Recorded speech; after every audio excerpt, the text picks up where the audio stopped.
Student, welcome to my channel Pratishth classes. मैं हूं मीना मिश्रा।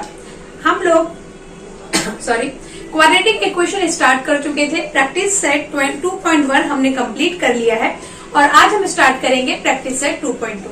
तो ये जो प्रैक्टिस सेट है इसमें आपको क्वाड्रेटिक इक्वेशन है। और क्वाड्रेटिक इक्वेशन क्या होता है? क्वाड्रेटिक इक्वेशन जिसमें कि जो इक्वेशन में वेरिएबल हो उसका हाईएस्ट पावर कितना होना चाहिए? 2 होना चाहिए। 2 से ज्यादा अगर पावर हुआ तो इसको हम क्वाड्रेटिक इक्वेशन नहीं बोलेंगे। ये हमने पढ़ा था। उसके बाद इसको सॉल्व करने का जो एक मेथड है फैक्टराइजेशन मेथड, वो हम लोग इस लेक्चर में देखेंगे। और इस लेक्चर में हम ये प्रैक्टिस सेट 2.2 के सारे क्वेश्चंस करने वाले हैं। तो फैक्टराइजेशन मेथड क्या है ये आप लोग जरा देखिए। देखो फैक्टराइजेशन मेथड में क्या होता है, एक्चुअली हम इसमें फाइंड क्या कर रहे हैं? इसमें हम फाइंड करेंगे रूट्स मतलब क्या? x की वो वैल्यू जिसके लिए ये इक्वेशन 0 आ जाए, मतलब x की ऐसी वैल्यू हमें इसमें से फाइंड करनी है जिसको हम इस इक्वेशन में पुट करें तो आंसर 0 आना चाहिए। हमें ऐसा कुछ पुट नहीं करना है, बस मैं आपको ये बताना चाहती हूँ कि इसमें जो आंसर आता है वो क्या आता है। तो हम इसमें x की वैल्यू फाइंड करेंगे। क्वाड्रेटिक इक्वेशन में आंसर हमेशा x की वैल्यू 2 जरूर आएगी, एक वैल्यू नहीं आएगी। तो देखते हैं कैसे सॉल्व करेंगे। देखो यहाँ पर ये जो 54 है, पहले तो हमें सबसे पहला चीज ये देखना है कि x का कोफिशिएंट क्या है। अगर x के पास कोई कोफिशिएंट होगा तो उस नंबर को हम इस 54 से मल्टीप्लाई करेंगे। मतलब अभी यहाँ पे x के पास क्या है? कुछ नहीं है, तो 1 है, क्योंकि 1 हम लिखते नहीं है। तो 1 को 54 से आप मल्टीप्लाई करिए तो आंसर आएगा 54। अब क्या करना है?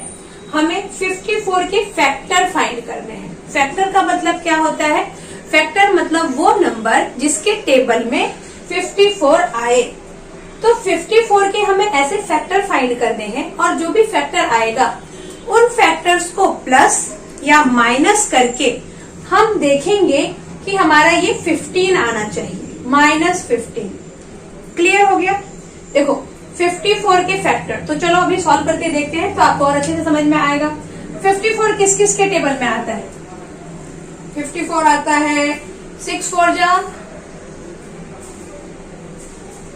54 किसके टेबल में आएगा? 9 और 6, 9 6 जा 54। ठीक है, तो 9 और 6 के टेबल में 54 आ गया। 9 6 जा 54 लिखो या 6 9 जा 54 लिखो। अब हमें क्या चाहिए? -15। तो अगर मैं यहाँ -9 और -6 कर दूं तो माइनस माइनस प्लस और साइन आएगा माइनस का। तो -9 और -6 को प्लस करके हमें मिल जाएगा -54 और -9 और -6 को मल्टीप्लाई करके हमें मिल जाएगा +54। तो ये क्लियर हुआ आपको कि कैसा नंबर ढूंढना है? ऐसा फैक्टर ढूंढना है 54 का जिसको मल्टीप्लाई करके, तो ऑफकोर्स यही आना चाहिए क्योंकि उसी का फैक्टर है, लेकिन प्लस या माइनस करके ये नंबर आना चाहिए। तो हमने -9 और -6 देखा। अब हम इसको यहाँ पे वैल्यू कैसे लिखेंगे? देखो -15x के प्लेस पे हम क्या लिखने वाले हैं? -15x के प्लेस पे हम लिखेंगे -9x -6x और ये जो 54 है इसको ऐसे ही जैसा है ये वैसा लिख दो। ओके, अब इन दोनों में से आप क्या कॉमन ले सकते हैं? इन दोनों में से कॉमन आ सकता है x, क्योंकि वो दोनों के पास है। x स्क्वायर में से एक x आ गया तो यहाँ बचा x, 9x में से एक x यहाँ आ गया तो यहाँ बचा 9। अब इन दोनों में से हम कॉमन ले सकते हैं, x नहीं ले सकते क्योंकि x इसके पास नहीं है। हम ये नंबर लेंगे 6 क्यों लेंगे? क्योंकि 6 इसको भी डिवाइड कर सकता है और इसको भी डिवाइड कर सकता है। हमें ऐसा ही नंबर लेना होता है कॉमन में, मैक्सिमम नंबर जो इन दोनों को डिवाइड कर दे। वो मैक्सिमम नंबर हम लेंगे क्योंकि वैसे तो 2 भी इनको डिवाइड कर सकता है, 3 भी इन दोनों नंबर को डिवाइड कर सकता है, लेकिन हमें इन दोनों में से मैक्सिमम नंबर उठाना है जो इन दोनों को डिवाइड कर दे। उसी को हम बोलते हैं कॉमन लेना। तो अभी 6x में से हमने -6 कॉमन ले लिया तो यहाँ सिर्फ बचेगा x, क्योंकि माइनस तो ऑलरेडी कॉमन है, प्लस माइनस यहाँ आ जाएगा -6 9 जा 54 = 0। हम ये क्वेश्चन राइट कर रहे हैं, इसका ये एक सिग्नल है कि x -9 दोनों बॉक्स में आ गया, मतलब हम सही कर रहे हैं। अब ये जो दो बॉक्स है, तो दो बॉक्स के बदले हम लिखेंगे एक, और यहाँ पे एक लिखेंगे हम x minus 6 is equal to 0 तो चल रहा है। अब यहाँ से हम क्या करेंगे, x minus 9 is equal to 0 मतलब x इज इक्वल टू 9, ये एक वैल्यू आ गई। और यहाँ पर x minus 6 is equal to 0 मतलब x इज इक्वल टू 6, ये आ गया हमारा दूसरा वैल्यू। तो क्लियर हो गया आपको कि कैसे हमने फैक्टराइजेशन मेथड से इसको सॉल्व किया है। ऐसे ही हम इसको सॉल्व करेंगे। हमें क्या चाहिए, 20 के मल्टीपल। 20 किसके टेबल में आएगा, तो देखो 20 10 टू ज़ा 20 भी होता है, लेकिन 10 और 2 को प्लस करके या माइनस करके हमें 1 नहीं मिल सकता। हमें यहाँ पे क्या चाहिए, प्लस या माइनस करके 1, क्योंकि यहाँ पे कोई नंबर नहीं है, इसका मतलब 1 है। तो फिर 20 का ऐसा कौन सा फैक्टर है जो हमें प्लस माइनस करके 1 देगा, वो है 5 और 4, क्योंकि 5 4 ज़ा 20 और 5 में से अगर आप 4 माइनस करते हैं तो आपको 1 मिल जाएगा। तो हम 20 के कौन से फैक्टर लेंगे, यहाँ हमें माइनस 20 चाहिए, माइनस 20 का लेंगे हम 5 और 4। अब देखो ये मल्टीप्लीकेशन में मतलब माइनस चाहिए, तो मल्टीप्लाई में तो आप यहाँ माइनस लिखो या यहाँ माइनस लिखो, प्लस माइनस माइनस होता है। लेकिन हमें यहाँ या यहाँ कहाँ माइनस लिखना है, इसके लिए हम इसको देखेंगे। आंसर हमें किसमें चाहिए, मतलब प्लस, इसको माइनस करके जो आंसर आएगा वो आंसर प्लस में आ रहा है, +1 चाहिए ना, तो +1 चाहिए मतलब 5 को प्लस करना पड़ेगा और 4 को माइनस, क्योंकि बिगर नंबर का साइन होता है। तो इस तरह से हम लोग यहाँ +5 और -4 डिसाइड करेंगे। और x के प्लेस पे क्या लिखेंगे, देखो x² + 5x - 4x - 20 is equal to 0। ये क्लियर हो गया। 5 को +5 - 4 जब आप मल्टीप्लाई करेंगे तो आपको मिलेगा -20, और +5 में से -4 करेंगे तो आपको मिलेगा +1। यही हमें देखना है, ऐसे ही हमें ढूंढना है। अब इन दोनों में से हम क्या मैक्सिमम नंबर ले सकते हैं, x ले सकते हैं। x ले लिया हमने। अब हम यहाँ से क्या कॉमन लेंगे, देखो मैक्सिमम नंबर हम ले सकते हैं x, तो यहाँ आ गया x, 5x में से x इधर है तो आया 5। यहाँ से मैक्सिमम नंबर हम ले सकते हैं 4, तो यहाँ आएगा x, माइनस बाहर आ गया, माइनस माइनस प्लस, 4 5 ज़ा 20 इज इक्वल टू 0। देखो कॉमन लेने का मतलब होता है, कॉमन लेने का मतलब क्या होता है, कॉमन लेने का मतलब होता है कि उस नंबर से आपको डिवाइड करना है। इन दोनों में से आप मैक्सिमम कितना बाहर निकाल सकते हैं उसको हम कॉमन लेना बोलते हैं। अब देखो यहाँ x² है, यहाँ 5x है, तो दोनों इसके पास नंबर नहीं है, लेकिन x दोनों के पास है, और इसके दोनों के पास मैक्सिमम x कितना है, x, क्योंकि इसके पास तो स्क्वायर है बट इसके पास स्क्वायर नहीं है, तो इसलिए हमने यहाँ से x कॉमन ले लिया। और ये तो आपको समझ में आ गया। यहाँ से हम x कॉमन नहीं ले सकते, हम नंबर कॉमन ले सकते हैं। और नंबर कॉमन लेने के टाइम पे हम ये ध्यान रखेंगे कि इन दोनों में से वो मैक्सिमम नंबर हमें लेना है जो इन दोनों को डिवाइड कर दे। क्लियर। तो हमने -4 लिया, -4 कॉमन लेने से क्या होगा, अच्छा यहाँ पे जो साइन होगा वही आप यहाँ लगाना, तो प्रॉब्लम नहीं होगी। -4 कॉमन ले लिया, कॉमन लिया मतलब 4x को 4 से आपने डिवाइड किया तो आंसर सिर्फ x आएगा। क्लियर। अगेन आपने जब -20 को -4 से डिवाइड किया तो आंसर आएगा +5। तो इस तरह से हम ये नंबर लिखते हैं। दोनों बॉक्स सेम है, मतलब हम सही कर रहे हैं। अब हम इसको कैसे लिखेंगे, इन दोनों के बदले एक लिखो x + 5 और यहाँ लिखो x - 4 इज इक्वल टू 0। तो यहाँ से क्या आ जाएगा, x + 5 इज इक्वल टू 0 मतलब x इज इक्वल टू -5। ये एक नंबर मिल गया हमें। और एक क्या लिखेंगे हम, x - 4 इज इक्वल टू 0 मतलब x इज इक्वल टू 4। तो एक ये दूसरा नंबर मिल गया। तो समझ में आ गया। और अगर नहीं भी समझ में आया है तो अभी हमें इसमें काफी सारे क्वेश्चंस करने हैं, वो करेंगे तो आपको जरूर समझ में आ जाएगा। देखते हैं कैसे करना है। अभी देखो क्वेश्चन नंबर 3। तो इससे पहले जो हमने क्वेश्चंस किए थे उसमें हमारे पास यहाँ जो टर्म था, तो यहाँ इसके पास कोई भी वेरिएबल मतलब कोफिशिएंट नहीं था, लेकिन अभी यहाँ पे इसके पास क्या लिखा है, 2 लिखा है। तो इसमें हम क्या करेंगे, ये मैंने आपको स्टार्टिंग में ही बताया था कि यहाँ जो भी नंबर होगा उसको इससे मल्टीप्लाई करेंगे। मतलब अब जो हमें फैक्टर ढूंढना है तो वो फैक्टर किसका ढूंढना है, 13 2 जा 26 का फैक्टर आपको ढूंढना है। समझ में आया ना? यहाँ के नंबर को यहाँ के नंबर से हम मल्टीप्लाई करते हैं, तो 26 का हमें ऐसा फैक्टर ढूंढना है प्लस 26 जिसको प्लस या माइनस करके 27 आए। तो ऐसा तो कोई नंबर होगा ही नहीं जिसको प्लस माइनस करके 27 आ जाए और मल्टीप्लाई करके 26 आ जाए। सिर्फ एक ही ऐसा नंबर है, और वो नंबर कौन सा है? 26 1 जा 26। क्योंकि देखो, अगर हम यहाँ 26 और 1 लेते हैं तो 26 और 1 को जब आप प्लस करोगे तो आपको 27 मिल जाएगा। तो हम ये दोनों नंबर लेंगे। अब इसमें साइन क्या लेंगे? यहाँ तो सारे प्लस ही प्लस हैं, तो कोई प्रॉब्लम नहीं है, सब में प्लस लगा दो। 27y इसके पास हम कैसे लिखेंगे? देखो, प्लस 27y को हम फैक्टराइज करेंगे। फैक्टराइज करने का मतलब होता है ब्रेक करना। तो 27y को आप क्या लिखोगे? 26y प्लस 1 के प्लेस पे हम सिर्फ क्या लिखेंगे? y plus 13 is equal to 0।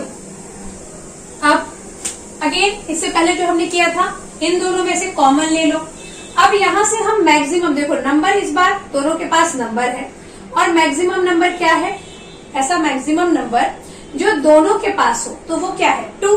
क्योंकि इसके पास तो सिर्फ 2 ही है, इसके पास बहुत सारे हैं, बट हमें ऐसा नंबर लेना है जो दोनों के पास हो। तो वो हम नंबर ले सकते हैं 2। 2 हम इसलिए ले रहे हैं क्योंकि 2 से ये भी डिवाइड हो जाएगा और ये भी, तो हमने यहाँ से ले लिया 2, और साथ में y भी ले सकते हैं हम, क्योंकि y भी दोनों के पास है। अब ये 2y स्क्वायर में से जब हमने 2y से इसको डिवाइड किया तो यहाँ सिर्फ एक y बचेगा, प्लस का साइन। 26y को जब आप 2y से डिवाइड करेंगे तो y से y कैंसिल, ये 2 1 जा 2, 2 3 जा 6, कितना आएगा आंसर? 13।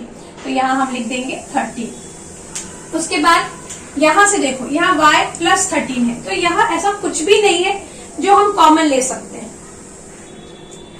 तो ऐसे केस में हम कॉमन ले लेते हैं 1 कॉमन ले लिया, तो 1 से जब इसको डिवाइड किया तो y आ गया, और 13 को डिवाइड किया तो 13 ही आ गया।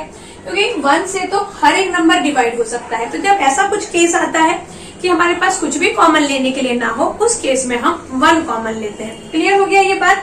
अब यहाँ पे देखिए, y प्लस 13 दोनों बॉक्स में सेम नंबर है, मतलब हम सही कर रहे हैं क्वेश्चन।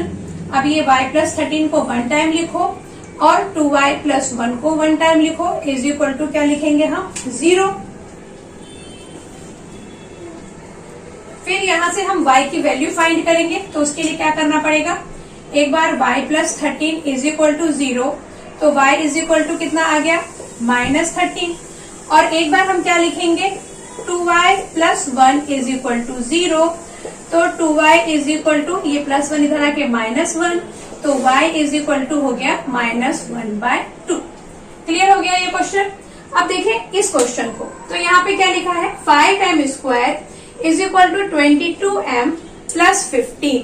तो पहले तो हम इसको प्रॉपर लिखें। प्रॉपर लिखने के लिए क्या करना पड़ेगा? इन दोनों को भी इस साइड लेकर आएंगे, तो हम इसको ठीक से लिखते हैं 5m square minus 22m minus 15 is equal to 0। ये इक्वल साइन के अदर साइड आ गए, तो इनका साइन चेंज हो गया। अब हमें किसका फैक्टर ढूंढना है? हम क्या करेंगे? -15 को +5 से मल्टीप्लाई करेंगे, तो कितना आएगा? -75। -75। तो ये समझ में आया आपको कि जब कोई ऐसे बहुत बड़े नंबर, ये तो क्या छोटा नंबर था, लेकिन कुछ ऐसे बड़े नंबर हमारे पास होते हैं और 25, 26 इसके टेबल जनरली लर्न नहीं होते हैं, तो हम क्या करेंगे? इसको इस तरह से फैक्टराइज करिए, और जितने भी फैक्टर होंगे उसके, उन फैक्टर को 2 पार्ट में डिवाइड करिए, और वो 2 पार्ट ऐसे होने चाहिए कि उसको प्लस या माइनस करके आपको ये मिडिल टर्म मिल जाए। जैसे यहाँ हमने क्या किया? 5 5 जा 25 और ये 3 ऐसा डिवाइड किया इसको, तो 25 में से जब आप 3 माइनस करेंगे तो आपको 22 मिल जाएगा। इसका मतलब क्या हुआ कि जो हमें 75 का फैक्टर मिला है वो क्या मिला है? 25 एंड 3, तो वो तो हम यहाँ लिख देंगे 25 एंड 3। अब इसमें साइन क्या ले, वो साइन डिसाइड करते हैं। हमें -75 चाहिए मल्टीप्लाई करके, मतलब किसी भी एक में आप प्लस और किसी भी एक में माइनस रख सकते हैं। मल्टीप्लिकेशन में कुछ फर्क नहीं पड़ता कि कहाँ माइनस है कहाँ प्लस है, प्लस माइनस माइनस ही होता है। लेकिन यहाँ पे देखो आंसर यहाँ जब हम प्लस माइनस करेंगे तो यहाँ हमें माइनस में आंसर चाहिए। तो यहाँ माइनस में आंसर कब आएगा? अगर हमारे पास बिगर नंबर में माइनस का साइन हो। अभी -25 में से +3 करेंगे तभी तो -22 मिलेगा। तो इसलिए हम 25 में माइनस का साइन लगाएंगे। क्लियर? अब इसको ऐसा ही हम अरेंज कर दें तो हम लिखेंगे 5m square minus 25m plus 3m minus 15। ये हमने इसको ऐसा लिख दिया। अब इसमें से इज इक्वल टू 0 लिखना है। यहां से क्या कॉमन आ सकता है? देखो 5, क्योंकि 5 से दोनों नंबर डिवाइड हो सकते हैं, और आ सकता है m। 5m स्क्वायर को आप 5m से डिवाइड करेंगे तो सिर्फ m मिलेगा, और यहाँ माइनस का साइन। अगेन 5m को 25m को 5m से डिवाइड करो तो मिलेगा 5। समझ में आया? m से m कैंसिल हो जाएगा और 5 5 25। यहां से हम क्या कॉमन ले सकते हैं? यहां से हम कॉमन ले लेंगे 3, तो यहां से 3 तो यहाँ आ गया m, और माइनस 15 को जब आप 5 से डिवाइड करोगे तो क्या आंसर आ जाएगा? 3 5 15 इज इक्वल टू 0। अब क्या बचा? ये आप इस तरह से बॉक्स बना दो। यहाँ पे क्या देखो, ये दोनों बॉक्स एक जैसे आ गए तो हम इसको लिख देंगे m माइनस 5, और इसको क्या लिख देंगे? 5m plus 3 is equal to 0। अब एक एक बॉक्स ले लो आप। m minus 5 is equal to 0 मतलब m इज इक्वल टू 5, और यहां से इसको जब हम 5m plus 3 is equal to 0, तो 5m इज इक्वल टू 3 इधर आ गया तो -3, और यहां से जब हम m की वैल्यू फाइंड करेंगे तो -3/5। तो इस तरह से हमें m की 2 वैल्यू मिल गई, एक 5 और एक -3/5। तो ये क्वेश्चन समझ में आ गया।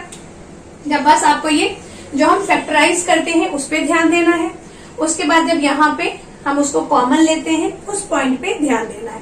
ओके, तो ये क्वेश्चन समझ में आ गए। अब करते हैं आगे के क्वेश्चंस। तो अभी हम देखेंगे क्वेश्चन नंबर 5 कैसे करना है। देखो 2x square minus 2x plus 1/2 is equal to 0 है। तो इसमें हम क्या करेंगे? सबसे पहली बात तो ये कि यहाँ पे ये फ्रैक्शन में है, तो इसको हम एक सिंपल मेथड से थोड़ा सिंपल फॉर्म में लाएं। इस 2 से आप इसको मल्टीप्लाई करिए तो ये हो जाएगा 4x square minus 2 2 4x plus ये 1/2 इज इक्वल टू 0। अब ये क्रॉस मल्टीप्लीकेशन होके ये 2 जो है वो खत्म हो जाएगा। तो क्वेश्चन आपके पास क्या बचा? 4x square minus 4x plus 1 is equal to 0। हमें इसको सॉल्व करना है। तो यहाँ पर इस 4 को इस 1 से मल्टीप्लाई करेंगे तो इसका मतलब हमें किसका फैक्टर फाइंड करना है? 4 का। 4 का फैक्टर हो सकता है 2 2, क्योंकि 2 2 4 होगा, और 2 और 2 को जब आप प्लस करेंगे तो आपको 4 मिलेगा। लेकिन 4 हमें चाहिए माइनस में, तो इसलिए हमें क्या करना पड़ेगा? दोनों में माइनस लगाना पड़ेगा, क्योंकि -2 इज -4। तो यहाँ हम -4x की जगह पे क्या लिख देंगे? 4x square minus 2x plus 1 is equal to 0। अब यहाँ से कॉमन क्या आ सकता है? देखो मैक्सिमम आ सकता है 2x, क्योंकि यहाँ पे 2 है सिर्फ। तो 4x स्क्वायर को जब आपने 2x से डिवाइड किया तो आंसर आएगा 2x, और यहाँ आएगा -1, क्योंकि 2x को जब आप 2x से डिवाइड करेंगे तो आंसर 1 आएगा। अब यहाँ पर कुछ भी कॉमन नहीं है तो हम 1 ले लेंगे कॉमन, तो यहाँ पे भी आ जाएगा 2x माइनस 1। यहाँ का जो साइन होगा हमेशा इसके पीछे जो साइन है ना, ये वाला साइन, उसी को हम यहाँ पे लिखेंगे। अब उसी के अकॉर्डिंग ये साइन चेंज होगा। जैसे अगर मैंने माइनस बाहर लिख दिया है तो ये माइनस प्लस माइनस आ जाएगा इज इक्वल टू 0। तो यहाँ कितना आया आपके पास? देखो 2x माइनस 1, और एक बार ये 2x माइनस 1 को हम एक साथ लिखेंगे इज इक्वल टू 0। तो यहाँ से x की वैल्यू क्या आएगी? 2x इज इक्वल टू 1, तो x इज इक्वल टू 1/2। यहाँ से भी यही आएगा, और यहाँ से भी x इज इक्वल टू 1/2 ही आएगा।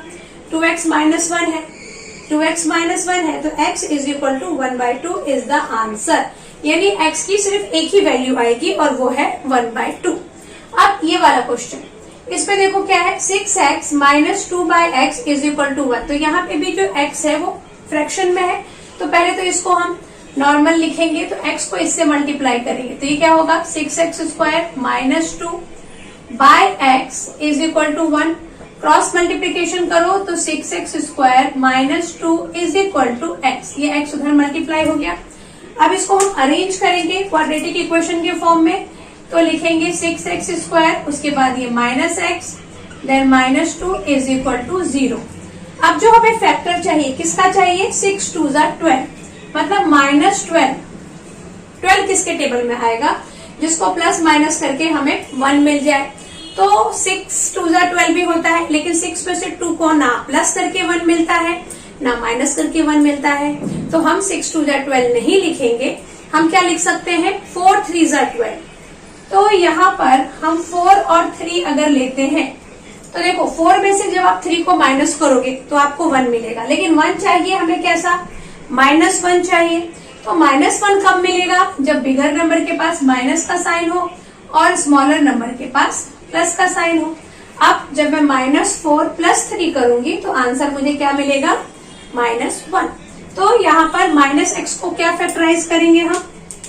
इसको लिखते हैं 6x² -4x + 3x -2 is equal to 0।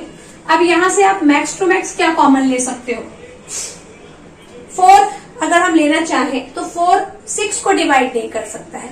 अगर हम 6 लेंगे तो 6 4 को डिवाइड नहीं कर पाएगा। तो ऐसा वो नंबर जो इन दोनों को डिवाइड कर दे वो मैक्सिमम नंबर है 2। तो हम यहाँ से ले लेंगे 2x। 2x जब हमने कॉमन लिया तो 6x² को जब आप 2x से डिवाइड करेंगे तो आपको मिलेगा 3x और यहाँ पे मिलेगा 2। यहाँ देखो कुछ भी कॉमन नहीं आ सकता है, तो 1 ले लेंगे कॉमन, तो 3x - 2 इज इक्वल टू 0। अब यहाँ पे एक बॉक्स में आ गया 3x - 2 और एक ब्रैकेट में क्या आ जाएगा? 2x + 1 is equal to 0। अब यहाँ से हम क्या करेंगे? एक बार 3x - 2 इज इक्वल टू 0, तो 3x इज इक्वल टू, ये 2 इधर आ गया, x इज इक्वल टू 2/3, ये x की वैल्यू। और एक बार हम लिखेंगे 2x + 1 इज इक्वल टू 0, तो 2x is equal to -1, x is equal to -1/2। Clear हो गया ये क्वेश्चन आपको? ओके, अब इसमें सिर्फ एक ही क्वेश्चन बाकी है, वो भी हम देखते हैं कि कैसे सॉल्व करना है। तो जो लास्ट क्वेश्चन है वो क्या है? देखो, √2x² + 7x + 5√2 is equal to 0। तो ये क्वेश्चन आपकी बुक में एक्टिविटी के फॉर्म में दिया हुआ है। तो एक्टिविटी में तो आप सॉल्व कर ही लेंगे। एक बार मैं आपको ऐसे सॉल्व करके बता देती हूँ, क्योंकि अगर विदाउट एक्टिविटी आ गया तो भी आपको सॉल्व करना आना चाहिए। तो इसमें हम जैसे बाकी के क्वेश्चन किए वैसे ही करेंगे, खाली ये रूट वाला है तो थोड़ा ध्यान देना है। 5√2 को √2 से अगर आपने मल्टीप्लाई किया तो आपको कितना मिलेगा? 5√2 इंटू √2 कितना आता है? √2 को आप √2 से मल्टीप्लाई करिए तो 2 इंटू 5, आंसर कितना आएगा? 10। मतलब हमें जो फैक्टर ढूंढने हैं वो किसके ढूंढने हैं? 10 के। और वो भी ऐसा फैक्टर ढूंढना है कि प्लस करके 7 आ जाए। तो वो फैक्टर क्या हो सकता है? 5 and 2, क्योंकि 5 2s are 10 और 5 + 2 is 7। तो यहाँ हम कैसे लिखेंगे? √2x² + 5x + 2x + 5√2 is equal to 0। ऐसा हमने लिख दिया। अब इसमें से हम कॉमन क्या लेंगे वो देखेंगे। देखो यहाँ पर √2x² है, यहाँ 5x है, तो इस √2 को कॉमन ले लो, √2 के साथ x भी ले लो कॉमन। x क्यों ले लिया?